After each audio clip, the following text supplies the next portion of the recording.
할렐루야, 사랑하는 성도 여러분 안녕하세요. 구약 속으로 5번째 강의 시간입니다. 이제 오늘 대선지서 메이저 프로페스 5권의 책을 우리가 간략하게 살펴보고 그리고 다음 주, 그 다음 주까지 이제 소선지서 마이너 프로페스 책들을 살펴보면 이제 구약 속으로 강의는 마칠 것 같습니다. 영상으로 강의를 하다 보니까 좀 어려운 점이 이 청중들에게도 강의를 들으시는 우리 성도님들에게도 또 강의를 인도한 저에게도 참 여러 가지 불편한 점이 없지 않아 많이 있는 것 같습니다. 그러나 여러분 한 주 한 주 잘 따라오시고 또 부족한 종의 강의를 통하여서 또 여러분들이 또 은혜 받으시고 또 좋은 지식도 쌓고 그렇다는 말씀을 또 해주셔서 제가 용기가 나고 또 저는 언젠가 말씀드렸던 것 같은데 여러분을 보고 강의를 하는 것이지만 하나님을 보고 하나님의 영광을 위해서 제가 섬기고 있는 것입니다. 오늘도 강의를 통하여서 여러분의 큰 은혜가 함께하기를 주의 이름으로 축원합니다. 우리 기도하고 오늘 강의 시작하겠습니다. 하나님 감사합니다. 오늘도 솔라그라티아 강의 5번째 시간으로 우리 성도들과 함께 모였습니다. 오늘 대선지서 5권의 책을 우리가 함께 살펴볼 때에 하나님 우리가 밝히 이 예언서에 대해서 선지서에 대해서 알 수 있도록 주님 도와주시옵소서. 예수님의 이름으로 기도드리옵나이다. 아멘. 아멘.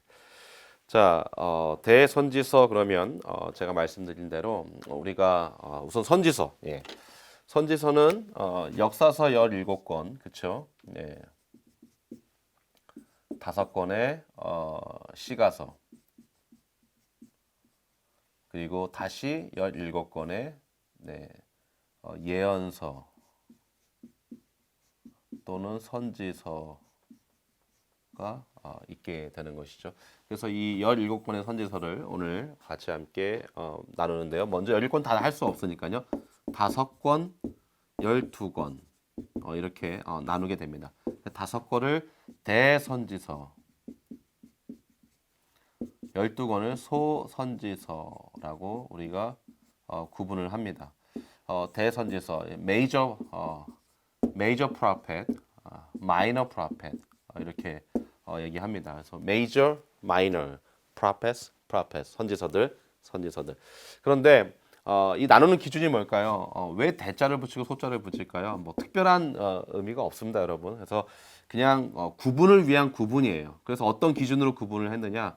양이 그러니까 책이 두껍냐 안 두껍냐. 그래서 그 성경을 기록한 양이 많으면 대선지서 그리고 적으면 소선지서에 들어가게 됩니다. 그러면 양으로 따지면 대선지서가 뭐겠어요? 이사야, 예레미야 순서대로 가면은 에스겔, 다니엘 이렇게 4권의 책이 되죠. 그런데 5권이잖아요. 그래서 예레미야가 기록한 책이 2권이 돼요. 그래서 예레미야, 에가까지 같이 포함시켜서 5권을 우리가 메이저 프로페스 대선지서다 이렇게 구분을 하는 것입니다. 여러분 이것을 꼭 상식적으로 아시기 바랍니다. 어떤 분들 또 대선지서가 중요하고 소선지서는 그냥 이렇게 부록처럼 들어가 있는 거다. 제발 그런 거에 여러분 유혹에 빠지지 않기를 바랍니다. 자, 우리가 대선지서, 소선지서 이 선지서들을 공부할 때에 여러분 꼭 기억하셔야 돼요. 그러니까 성경의 기초적인 것을 여러분들이 꼭 목사님들 통하여서 잘 배우셔야 되고 또 저도 그렇고 우리 부교육자들도 그렇고 공부를 잘 하셔야 됩니다. 그리고 모르면 지금이라도 다시 공부를 하고 연구해서 정확한 것을 우리 성도들에게 알려주고 성도들도 그래야 목사님을 신뢰하고 또 목사님의 가르침을 아멘으로 받을 수 있는 거거든요. 자, 우리가 프로페스 그러면은 예견하고 이 예언하는 그 선지자들 프로페스 예언자들 선지자들 맞습니다. 근데 이 예언자의 뜻이 뭘까요? 선지자의 뜻이 왜 예언자라고도 부르고 선지자라고도 부를까요? 왜 이 프로펫은 왜 성도들이 자꾸 왜 자꾸 미래에 일어날 일을 맞추는 책이라고 생각할까요? 자, 이 선지자라는 것은 누구를 대언하는 것입니까? 하나님의 말씀을 대언하는 것입니다. 그렇죠? 누구에게요? 네, 백성들에게요. 오늘 여러분이 이 개념만 잘 아셔도 오늘 다른 거는 잘 모르셔도 됩니다. 어차피 다른 거야 여러분 또 잊어버릴 수 있는 내용들이기 때문에 근데 이것만큼은 여러분 성경을 읽고 또 설교를 들을 때 꼭 기억하셔야 돼요. 그래야 여러분이 에스겔 다니엘 같은 거에 엉뚱한 해석에 빠지지 않고 자꾸 종말론적 사상으로 빠지지 않게 되는 것입니다. 자, 선지자들이 하나님의 말씀을 대언하는 거예요. 대신 전달하는 것입니다. 누구에게요? 백성들에게. 자, 그러면 이 선지자의 개념이 자, 여기 구약이라고 친다면 신약에서는 이 일을 감당했던 분이 누구세요? 먼저는 예수님. 그래서 예수님은 선지자의 역할도 감당했다고 우리가 얘기하는 것이죠. 제사장의 역할, 선지자의 역할. 예수님. 그다음 누굽니까? 사도들. 말씀을 대언하게 되죠. 예수님 승천하신 이후에. 누구에게요? 구약 시대 때는 백성들이었습니다. 모든 민족. 여기는 뭐 유대인도 포함되고 한국 사람도 포함되고 다 포함되는 것이죠. 백성들과 모든 민족이 포함합니다. 이것을 다른 말로 표현하면은 하나님께서 하나님의 말씀을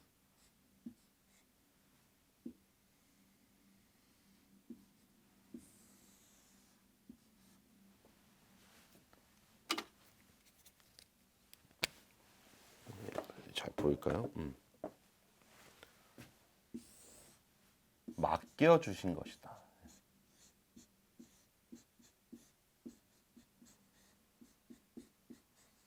예. 맡겨 주신 것이다. 선지자와 사도들에게 맡겨 주신 것이다. 이걸 우리가 이렇게 이해하는 것입니다. 자, 선지자에게 맡겨 주셨어요. 사도들에게 맡겨 주셨어요. 선지자인 백성들에게. 이런 사람들과 동일한 역할을 했던 사람들이 누구라는 것입니까? 지금 예언자라는 것입니다. 여기까지 이해되셨죠? 이러한 일을 했던 사람이 누구예요? 동일한 인물인 예언자들, 선지자들, 동일한 인물인 이 예언자들, 선지자들이라는 것이죠. 그렇기 때문에 예언자는 뭐예요? 이 예자가 멀리 내다보고 그걸 마치는 것이 아니라 맡기는 예예요. 맡긴다는 예. 그러니까 갑자기 그 단어 생각 안 나네요. 우리 은행 가서 저축하는데 이 예자로 시작한 예금. 은행 가서 우리 예금 통장 해가지고 예금하잖아요. 그 뭐예요? 내 돈을 주는 구 하는 것이 아니라 뭐 하는 거죠? 맡기는 거잖아요. 맡긴다. 이렇게 이해하면 될 것 같아요. 그래서 예언자는 하나님의 말씀을 맡김 받아서 그 말씀을 다시 백성들에게 전달하는 역할을 했던 사람들이 바로 예언자들인 것입니다. 그렇다면 선지서들, 예언서들은 멀리 내다보는 것이 목적이 아니라 뭐예요? 목적은 하나님의 말씀을 대언하는 게 목적입니다. 하나님의 말씀을 대언하는 거. 그러나 그 하나님의 말씀은 특별히 이 딕테이션이라고 그러죠. 한 사람을 앉혀놓고 자 적어라. 그리고 이렇게 적어놓은 그러한 이 하나님의 말씀을 대언한 것이 아니라 역사적인 상황을 통하여서 하나님의 말씀을 대언했던 것이죠. 그래서 이 프로페트 선지서들 그다음에 이제 예언서들은 우리가 그 선지서들은 그 역사서 그러니까 역사를 기록한 책 안에 하나님의 말씀을 역사적으로 대언하고 있다. 이게 제가 잘 얘기했나 모르겠네요. 그러니까 역사 속에서 역사의 흐름 속에서 하나님의 말씀이 하나님의 뭐 뜻과 목적이 뭐 역사가 이렇게 흐름 속에 들어가 있는 것이죠. 그래서 이 예언서를 보면은 1월 1일 날 무슨 일이 일어날 것이다. 1월 2일 날 무슨 날이 일어날 것이다. 이런 내용이 아니잖아요. 역사의 흐름 속에서 어느 날은 꿈도 꾸고 어느 날은 하나님께서 말씀도 하시고 어느 날은 자기가 보고 그것을 자기가 경험했던 것으로 가르치기도 하고 이러한 일들이 일어나게 되는 것입니다. 그래서 이 성경 신학적으로 성경을 잘 연구해 보면 17권의 역사서랜다. 17권의 이 예언서들 그리고 이 선지서들 그냥 편하게 제가 예언서들이라고 얘기하겠습니다. 이 예언서들을 살펴보면 100%라고 했을 때 여러분 몇 프로가 소위 우리가 말하는 마지막 종말의 때, 예언의 때를 이야기한다고 생각하세요? 예, 우리는 많은 부분에 있어서 굉장히 우리 많은 부분에 있어서 굉장히 많은 양이 바로 미래를 예측한다고 하지만 여러분 역사서, 예언서는 기억하십시오. 현실을 이야기하고 있는 거. 이게 꼭 첫 번째로 나와야 됩니다. 지금 현실을 얘기하고 있습니다. 두 번째는 이거 이렇게 하면 되고 두 번째는 현실 가운데 바로 옆에 일어날 일도 이야기해 줍니다. 매우 가까운 시점.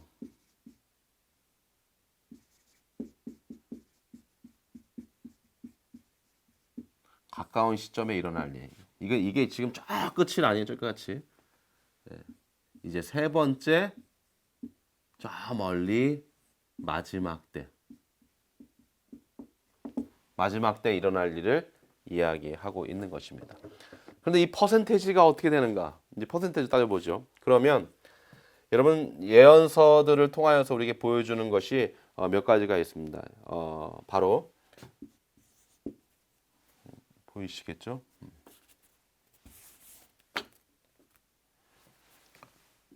자, 메시아에 대한 것이요. 그렇죠? 예, 메시아가 와서 우리를 구원해 주신다. 예, 그리스도를 통하여서 이것은 완성되게 되죠. 그럼 또 뭐 있습니까? 예, 바벨론 포로 끌려간다, 너네들. 그리고 바벨론 포로에서 뭐 한다? 예, 갑자기 생각이 안 나. 바벨론 귀환. 네. 바로 이렇게 한다. 이건 뭐예요? 뭘로 증명됐어요? 네, 역사로 증명됐고 이루어졌어요. 그래서 역사적으로 이루어진 거잖아요. 메시아의 도래는 그리스도로 이루어지고 또 하나 뭡니까? 네, 이스라엘 백성들의 하나됨, 공동체. 이것은 뭘로 이루어졌을까요? 신약의 교회. 이거 너무 중요해요. 역사, 그리스도, 교회. 그 다음 또 뭐가 있을까요? 예언서들, 선지서들 통해서 우리가 찾아볼 수 있는 것. 그것은 바로 마지막 날.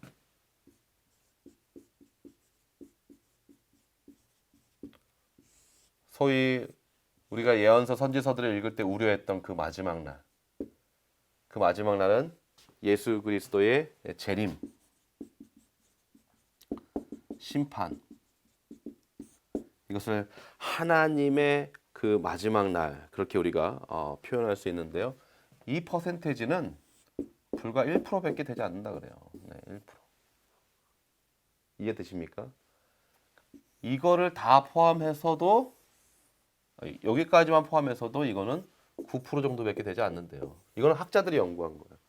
그러면 1%, 9% 하면 몇 프로예요? 예, 10%예요. 이 10%의 예언적인 그리고 미래에 일어날 일에 대해서 예언하고 있는 책이 바로 17권의 예언서고 선지서들인 거고 그 선지자들이고 예언자들인 것입니다. 그런데 우리는 이걸 가지고 지금 자꾸 언제 심판 오시나 언제 예수님 오시나 언제 종말이 오나 자꾸 이거 계산하고 있는 것이죠. 그렇다면 여러분들이 성경을 읽을 때에 성경은 뭘로 봐야 된다 했어요? 어떤 한 곳에 한 구절만 가지고 보는 것이 아니라 전체적으로 봐야 된다 했죠. 창세기, 출애굽기, 마태복음, 요한복음 나중에 그것을 다 전체적으로 하나님께서 어떻게 창조하시고 역사하시고 흐름에 메시아가 오시고 우리를 구원하시고 나중에 다시 우리를 구원하러 나 밟을 때 나의 이름 부르며 오시는가 전체적으로 우리가 성경을 볼 수 있어야 된다라는 것입니다. 여러분은 어떻게 보고 계세요? 17권의 예언서를 읽으실 때 여기에 초점되어 있는 분들이 있어요. 중요한 것은 항상 이 현실을 잊지 마십시오. 지금의 배경, 지금 이 성경책에 쓰여진 그때의 상황, 그렇죠? 그때의 상황이 어떤지, 또한 그때의 앞뒤로 있는 사람들의 시대적, 매우 가까운 시점에 어떠한 일들이 일어날 것을 성경이 이야기했는지, 또한 그것은 어떻게 이루어졌는지, 다시 또 현실로 돌아오는 거예요. 여기서만 왔다 갔다 하는 거예요. 어쩌다가 한번 마지막에 대한 거 이야기하는 것이고요. 그렇기 때문에 자꾸 이 잘못된 교회나 또 잘못된 목회자들이 이 1%밖에 되지 않는 이걸 가지고 다른 거는 공부도 안 하고 다른 거는 묵상도 안 하고 자꾸 그 마지막 때만 계산해 가지고 성도들한테 자꾸 잘못된 사상이나 잘못된 신학을 심겨주는 것이죠. 제가 그랬잖아요. 제가 어떤 기준을 만들어서 이 뭐 소위 말하는 뭐 에스겔 다니엘서를 가지고 또 요한계시록을 가지고 제가 막 이렇게 계산을 해가지고 어떤 날짜를 딱 뽑아냈어요. 날짜를 뽑아냈다고 말이에요. 막 예를 들면 뭐 내일 예수님 오신다, 내일 종말이 임한다, 이제 내일 다 망한다 했을 때 그게 여러분에게 왜 중요하냐고요. 제가 정신이 나갔는지 아니면은 뭐 무슨 일이 있었는지 무슨 뭐 어떤 신이 들렸는지 내일 종말이 망한다 그러고 또 제 추종자들이 막 수만 명이 몰리는 거예요. 그게 여러분하고 무슨 상관입니까? 수많은 사람들이 유튜브를 통하여서 클릭하고 보고 해가지고 어떤 영상을 많이 보고 다 인정하고 또 나한테 카톡으로 보내줬는데 그 사람이 이야기하고 주장하는 것이 이제 다음 달에 종말이 온대요, 세상에. 그렇기 때문에 우리가 회개하고 돌아가야 된다. 그게 여러분하고 무슨 상관이 있냐고. 정말 믿음의 사람은 1시간 후에 종말이 와도 두렵지 않은 겁니다. 할렐루야. 그래서 우리는 마라나타, 주님 오시옵소서, 주님 오셨습니까? 마라나타 외칠 수 있는 것이죠. 자신이 없는 거예요. 자신이 얼마나 지은 죄가 많으면 아이고 주님 언제 올까 두렵고 떨리는 마음으로 조마조마하고 있는 거예요. 그래서 이 날짜라도 알아야지 그때까지 빨리 회개하고 뭐 이런 거예요. 그렇지 않아요, 여러분. 제발 여러분 굳건한 말씀 위에 여러분의 믿음을 굳게 하셔서 언제 주님 다시 오실런지 우리 알 수 없으나 늘 등불을 밝히며 오늘 나에게 주신 하루를 감사하고, 얼마 전에 진리가 꼽히는 말씀 묵상을 통하여서 제가 말씀 나눴나요? 지난주 금요 기도의 말씀이었던 것 같은데 우리가 이제 좀 있으면 잠을 자잖아요. 잠을 자면 이제 죽는 거예요. 또 눈을 뜨면 하나님께서 호흡 주신 거고 밥을 먹으면 일용할 양식을 주신 거예요. 그리고 또 살아나가면 되는 것입니다. 할렐루야. 네, 그래서 예언서 17권을 읽을 때는 꼭 이걸 잊지 마세요. 네, 잊지 마세요. 그래서 여기에 초점이 맞춰 있는 것이 아니라 전체에 초점이 맞춰져 있는 것이다. 자, 그러면 우리가 창세기부터 역사서 쭉 17권을 끝냈잖아요. 지난주까지. 그러면 쭉 끝내면서 하나님께서 이스라엘 백성들에게 원하시는 건 뭐예요? 사사시대를 지나고 왕정시대, 분열왕국 시대까지 지금 쭉 왔잖아요. 그때까지 하나님 원하시는 건 뭐예요? 하나님 말씀에 순종하라는 것입니다. 레위기서 말씀에 기록된 거룩하라, 내가 거룩하니 너희도 거룩하라, 그 거룩한 삶을 하나님 말씀에 순종하며 살으라는 것인데 계속 살지 않으니 뭐예요? 나라가 분열되고 그 나라 가운데 자기 친척들까지, 죄송합니다, 자기 가족들끼리 서로 피 터지는 싸움을 하는 그러한 아주 어디 가서 좀 말하기도 곤란한 그런 일들이 일어나게 되었던 것입니다. 그래서 결국엔 뭐예요? 이 모든 것들을 통하여서 하나님 사랑, 이웃 사랑, 하나님 사랑, 이웃 사랑 하면서 뭐예요? 거룩을 이뤄나가는 것이요. 하나님 사랑 그리고 이웃 사랑, 그것이 바로 나를 거룩하게 만드는 것. 그 전체적인 내용이 바로 이 성경 17권의 예언서의 말씀이라는 것이죠. 여러분 잊지 마십시오. 여러분 꼭 이것을 기억하시기 바랍니다. 자, 이제 더 이상은 이제 제가 칠판을 사용할 수도 있겠죠. 할 수도 있겠죠.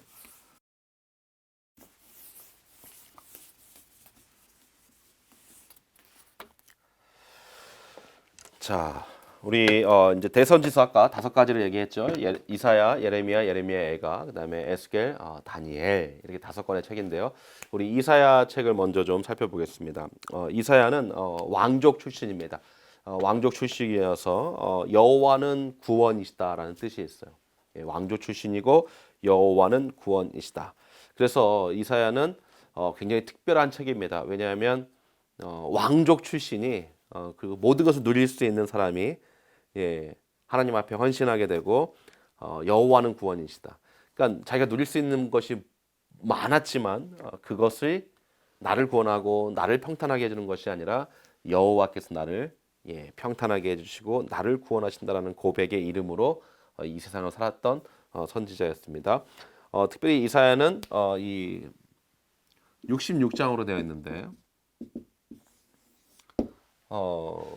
성경을 요약한 책이 이사야다. 그래가지고 구약과 신약이 있잖아요. 그럼 구약이 몇 개예요?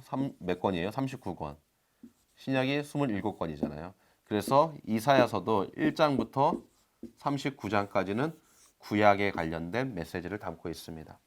40장부터 66장까지 27권에서는 신약의 메시아 그리스도 예수 그리스도의 소망에 대한 것을 담고 있습니다. 구약의 내용이 무엇입니까? 돌아와라,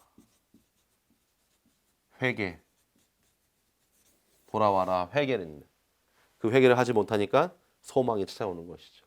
그래서 이사야 1장부터 39장, 40장부터 60장 이렇게 딱 구분으로 나와요. 그래서 성경 66권을 잘 요약한 성경책이 어떤 책입니까? 그렇다면 이사야서를 뽑으면 되는 것입니다.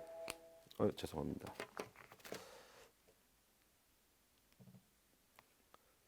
그래서 성경 66권 중에서 성경 66권을 잘 요약한 책이 어떤 책이냐 그러면 이사야서를 여러분들이 이야기하시면 되겠습니다.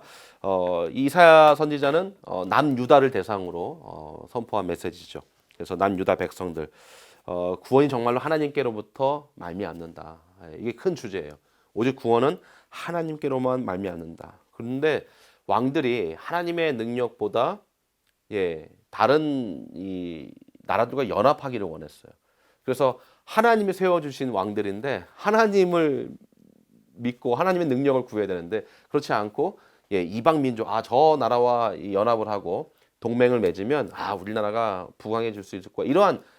이러한 세상적 지식과 지혜만을 찾았던 것이죠. 그때 하나님께서 뭐예요? 그들을 멸망시키는 것입니다. 우리도 마찬가지죠. 하나님의 능력만을 의지해야 되죠. 하나님만 의지해야 돼요.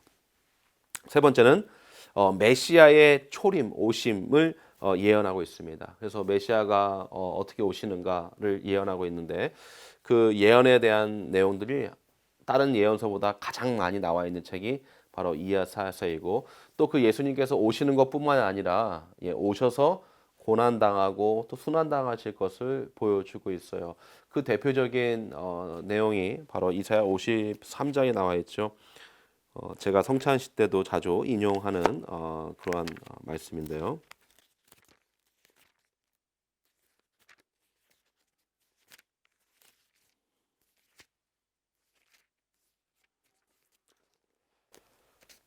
이사야 53장 1절서부터 제가 6절까지 이렇게 읽는데요. 제가 5절만 읽겠습니다. 그가 찔림은 우리의 허물을 인함이요 그가 상함은 우리의 죄악을 인함이라. 그가 징계를 받음으로 우리가 평화를 누리고 그가 채찍에 맞음으로 우리가 나음을 입었도다. 아멘. 그가 누구입니까? 우리 주 예수 그리스도이시죠. 자,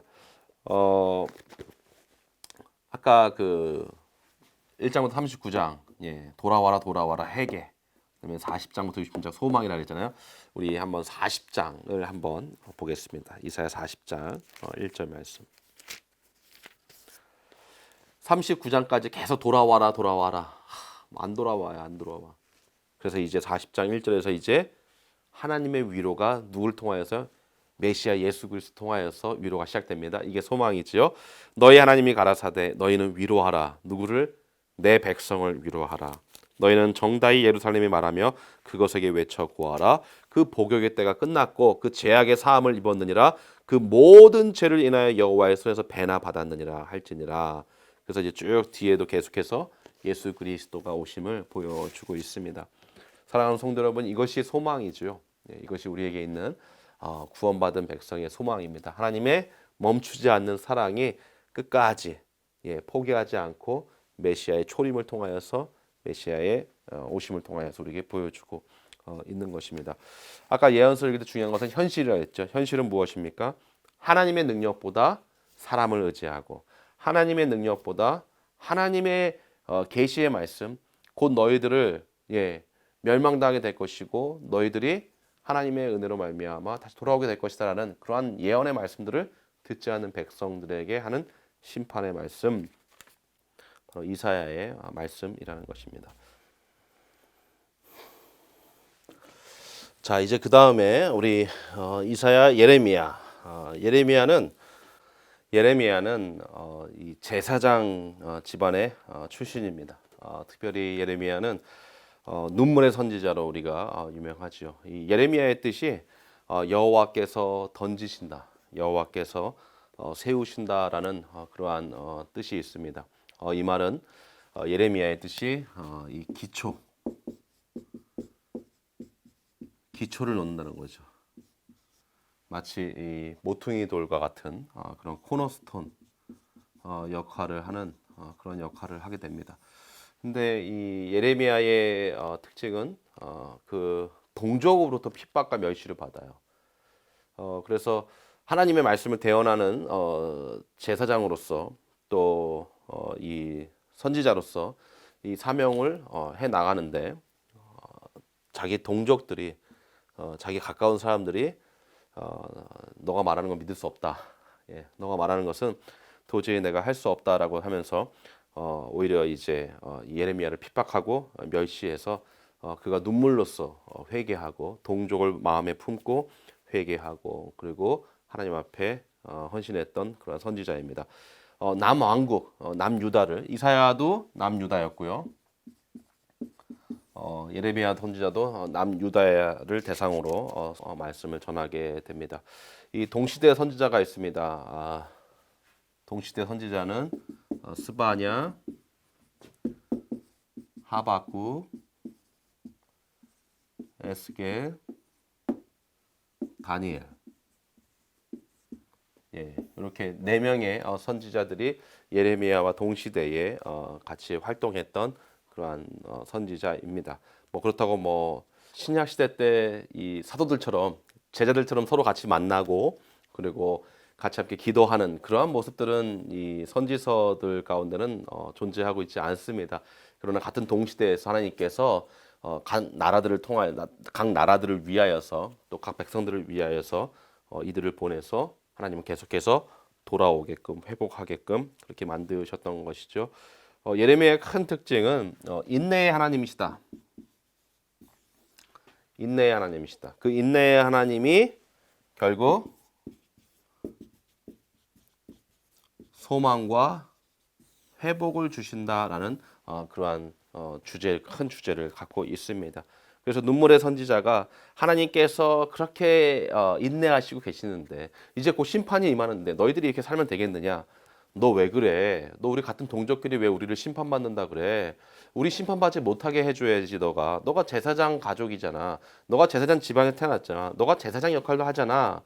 이렇게 얘기가 되는 것이죠. 그렇기 때문에 예레미야가 눈물의 선지자. 우리 예레미야 23장 우리 한 군데 읽어보죠. 예레미야 23장 7절에서 8절 말씀.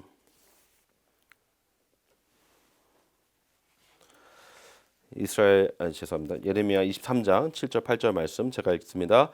그러므로 나 여호와가 말하노라. 보라 날이 이르리니 그들이 다시는 이스라엘 자손을 애굽 땅에서 인도하여 내신 여호와의 사심으로 맹세하지 아니하고 이스라엘 집 자손을 북방 땅 그 모든 쫓겨났던 나라에서 인도하여 내신 여호와의 사심으로 맹세할 것이며 그들이 자기 땅에 거하리라 하시니라. 아멘. 회복의 말씀, 소망의 말씀인 것이죠. 성경은 항상 우리에게 회복과 소망을 줍니다. 우리 신앙생활도 마찬가지예요. 비록 지금 우리가 광야의 인생을 살고 있지만 우리는 반드시 저 천국의 소망을 갖고 그 회복의 날을 갖고 살아가는 것입니다. 자, 이제 예레미야 애가, 예레미야 애가는 예루살렘에서 예레미야가 예루살렘의 멸망을 놓고 애곡하는 것입니다. 그 애곡 가운데 예루살렘의 멸망이 애곡하고 있고 그 다음에 죄의 고백이 애곡하고 있으며 하나님의 심판과 공의에 대해서 예레미야 선지자가 애곡하는 것이요. 그리고 마지막으로 항상 뭐가 있어야 되죠? 회복에 대해서 통곡하는 그러한 책이 바로 예레미야 애가입니다. 예레미야가 눈물의 선지자처럼 항상 눈물로써 이 백성들을 품고 기도하고 그리고 또 나가서 동족들을 위하여서 그 멸시와 핍박 가운데서 복음을 전했던 것입니다. 그래서 이제 특별히 예레미야서가 있지만 예레미야 애가라는 책을 또 하나 마련해서 이렇게 우리에게 말씀을 전해주고 있습니다. 예레미야가 눈물의 선지자였다면 신약에서 예수님도 바로 그 예레미야와 같이 눈물로써 사역을 감당했었습니다. 누가복음 19장 말씀을 한번 우리 살펴봤으면 좋겠는데요.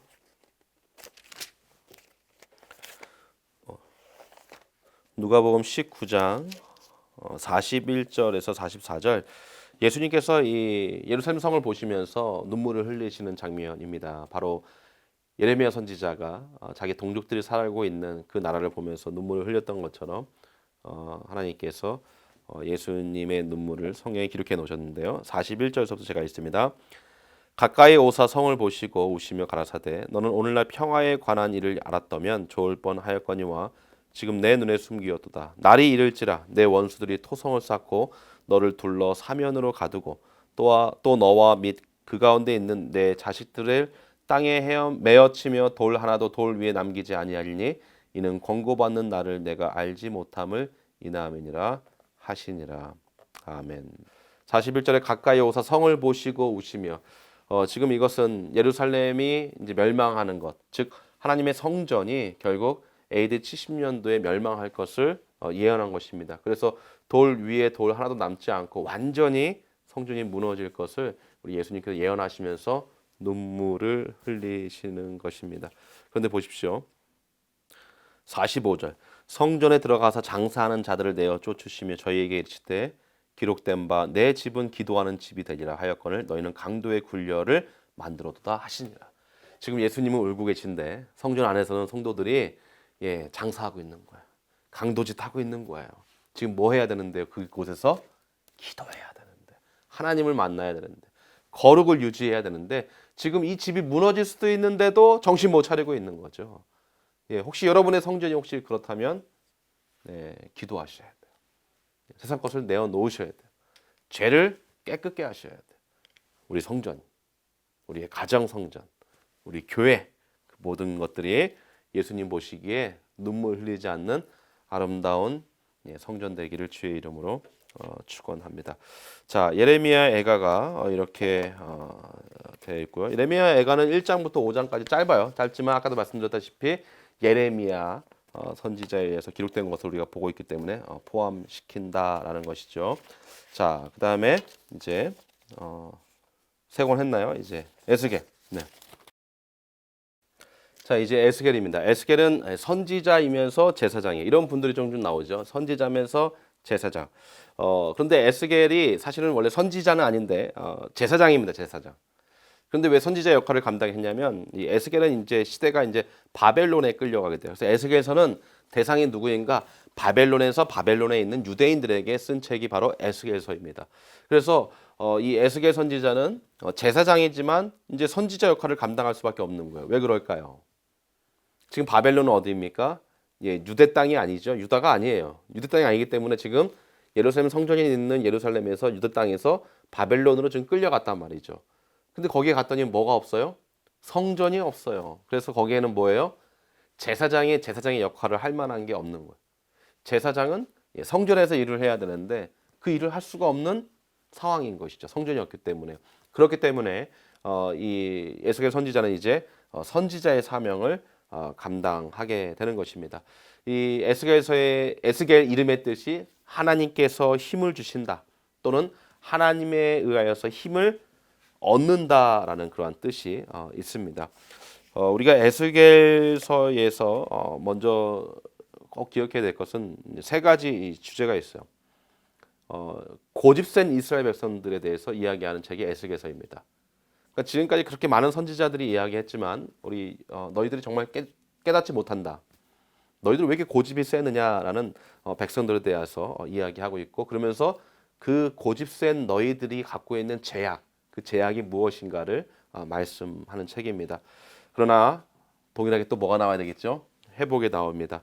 예, 포로의 기간이 이제 다 끝나면 이 마른 뼈들이 살아나듯이, 그 유명한 말씀 기억나시죠?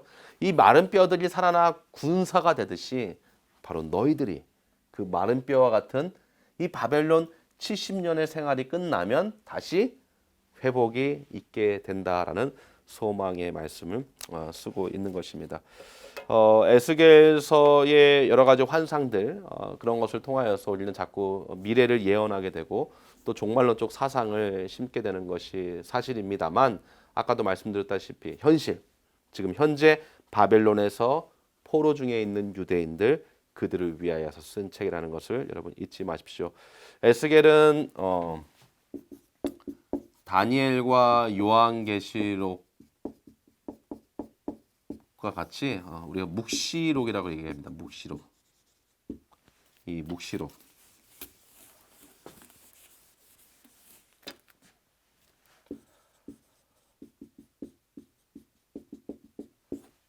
이 다니엘, 에스겔, 다니엘, 요한계시록, 묵시록 또는 묵시 문학이라고 합니다. 그래서 아폴리캡틱 리터에이처라고 얘기하죠. 리터에이처가 이제 문학이라는 뜻인데요. 이건 무슨 말이냐면 묵시 유형이라는 거예요. 묵시 문학 유형인데 묵시 유형입니다. 그럼 이 묵시가 무엇이냐? 자꾸 이 묵시를 자꾸 막 계시록에 뭐 연관시켜서 뭐 하나님이 특별히 계시해 놓고 아니, 하나님이 특별히 계시해 놓은 책이 왜 요 세 책밖에 없냐는 거죠. 예, 여러분 꼭 기억하십시오. 그래서 이 묵시 유형, 묵시 문학, 묵시록. 그래서 에스겔, 다니엘, 요한계시록은 특별히 형태가 이 묵시 문학의 형태를 취하고 있는데, 이 묵시 문학의 형태의 특징은 무엇이냐면 상징, 알레고리 해석이 가능하게끔. 이 알레고리 해석은 때로는 이게 좋을 수도 있고요, 때로는 위험할 수도 있고, 때로는 별로 좋지 않을 때도 있어요. 이 알레고리를 옛날 말로 풍유적 해석이라 그랬어요. 풍유적 해석. 상징, 그리고 특별한 환상, 꿈 등을 가지고 얘기하는 거예요. 그리고 아까도 말씀드렸다시피 예언을 한다는 것은, 하나님 말씀 뭐 한다는 거예요? 맡기는 거, 대언하는 거예요. 잠시 맡겨가지고. 그렇기 때문에 여기에는 특별히 무슨 뭐 내 미래를 점치고 이런 내용이 없단 말이죠. 예, 그래서 에스겔, 다니엘, 요한계시록, 묵시록, 묵시문학, 묵시유형인데, 이것은 특별히 이런 상징적인 알레고리해서 또는 풍유적 해서 특별 환상, 이러한 것으로 비유, 그다음에 예화, 비유와 예화가 너무 많아요. 그래서 이 또 비유를 또 이렇게 해석해야 된다, 저렇게 해석해야 된다, 이런 비유 같은 거는 저도 그렇지만 제가 해석하는 비유와 또 책이 해석하고 있는 비유와 또 다른 분이 또 교수님이 가르쳐준 비유가 이게 판이하게 달라요. 그렇기 때문에 저도 굉장히 여러 가지 책을 잘 보고 거기서 성령께서 주시는 감동 가운데 조심스럽게 말씀을 이렇게 다 만들게 되죠. 그렇기 때문에 저도 이런 거는 항상 조심합니다. 예화, 그 예화는 당시의 현실, 당시의 환상 가운데 주신 것이지, 이게 2000년 후에 일어날 우리의 어떤 개인적 점을 치기 위한 성경이 기록된 것 절대 아니라는 것을 여러분 꼭 기억하시길 바랍니다. 예, 이렇게 해서 에스겔은 이제 끝나요. 이제 마지막 책 다니엘. 예, 다니엘. 시간이 오늘 1시간이 넘어가는데 과연 편집을 하면 1시간이 될지 잘 모르겠네요.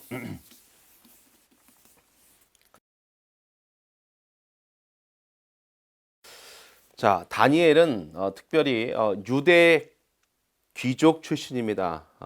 유대 귀족 출신으로서 이사야는 왕족 출신이었죠. 예. 그런데 다니엘은 유대 귀족 출신으로서 1차 포로 때 바벨론으로 끌려가게 됩니다. 그러니까 에스겔도 그렇고 다니엘도 그렇고 지금 바벨론 동시대에 지금 살고 있는 것이죠. 그래서 지금 바벨론 땅에 가서 살고 있는 것입니다. 16살에 다니엘이 이제 바벨론에 끌려가게 됩니다. 이름의 뜻인데 이름이 하나님께서 나의 심판자이십니다. 이게 좀 무섭죠. 하나님께서 나의 심판자이십니다. 그 모르는 사람이 어디 있어요? 이것은 다니엘이 정말로 매 시간 하나님께 기도로 예루살렘을 향하여서 기도했던 그 모습을 유지할 수 있는 어떤 힘이 되지 않았나 저는 그렇게 보고 있습니다. 하나님이 나의 심판자이시라는 것은 하나님이 나를 죽일 수도 있고 살리실 수도 있다는 것이거든요. 그래서 더 직역해 본다면은 하나님이 나의 생명의 주인이십니다. 이 다니엘이 그런 뜻이라는 것이죠. 다니엘 나중에 계명하게 됩니다. 뭘로 계명하죠? 벨드사살.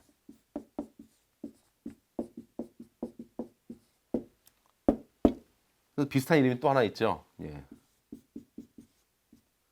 벨사살.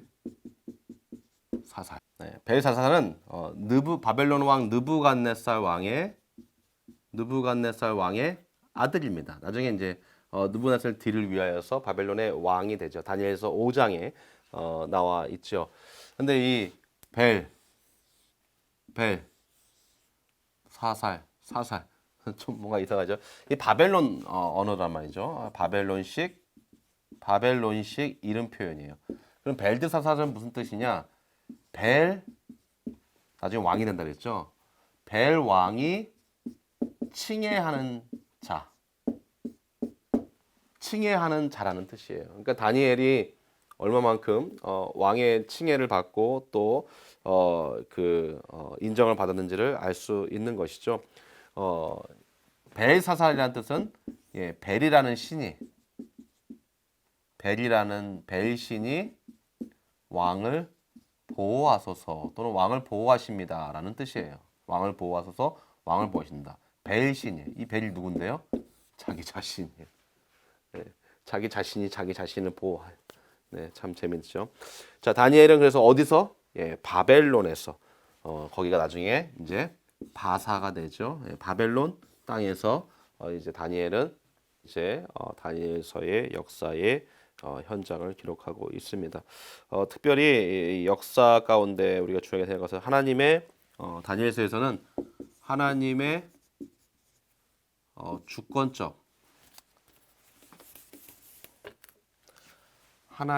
주권적 통치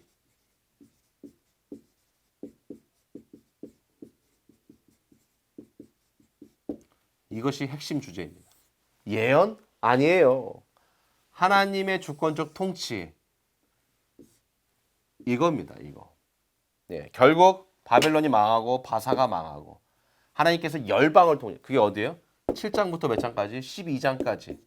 다니엘서 7장부터 12장까지 나와 있는 그 여러분들이 정말로 해석하기 힘들다고 하는 그 여러 가지 환상과 동물의 비유들 그것은 하나님께서 통치하신다. 지금 현실 통치 가장 가까운 미래 바벨론 바사 다 통치 그리고 1% 미래에 그렇죠. 언제요?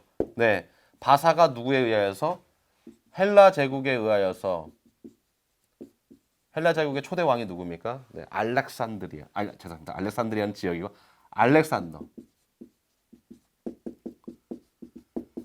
왕에 의해서 헬라 제국에 의해서 바사도 이제 무너지게 되죠. 그래서 헬라 제국과